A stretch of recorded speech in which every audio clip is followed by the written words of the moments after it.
Todd Wilson, and welcome to another edition of Todd Wilson's Georgia Journal, as we've got the Wings and Wheels car show to tell you about. I'm Todd Wilson. Hello and welcome to another edition of Todd Wilson's Georgia Journal, as we're making a return visit to Old Clinton War Days, just south of Gray in Jones County, Georgia. Confederate battle lines, as you see, are advancing down the hill to engage the enemy, as we are in the midst of a skirmish right here in the midst of a reenactment at Old Clinton War Days. You can see it's very smoky. The flags were designated so that the artillery behind us could identify their fellow troops. Same as on the other side, the North didn't want to attack or hit their own personnel, so that's why each company had their own banner, their own battle flag, to signify that, hey, we're friendly, don't shoot us. In this episode, as we're approaching Veterans Day, we felt it appropriate to take you to Andersonville, the former site of the Union POW camp during the American Civil War.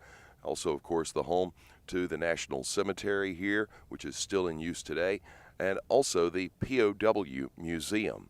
Life for a Union POW, once inside these gates, was not pleasant. The walls here constructed 17 feet high, and the boards built by slave labor from trees felled on this exact site, as these are reproductions of what the camp would have been built and the walled fortifications would have been to hold the prisoners. We are now inside the Big House Museum in Macon, Georgia, the former residence of the Allman Brothers Band. On a little brief escape to state parks on this edition of Todd Wilson's Georgia Journal. Now, although there are many more spectacular hiked falls in Georgia, like Tallulah Gorge and Tallulah Falls there, some of the views here at High Falls State Park, right in the heart of Georgia, offer a nice view, and on a hot day, a refreshing breeze coming off the falls, as we are taking you on safari, wild animal safari. To be specific, we're here in South Troup County, bringing you all kinds of animals in this week's edition. The taller one is too tall. He's the male. He's a reticulated giraffe.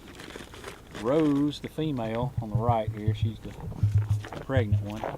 She's a Rothschild. This holiday edition, and we wish you all very happy holidays.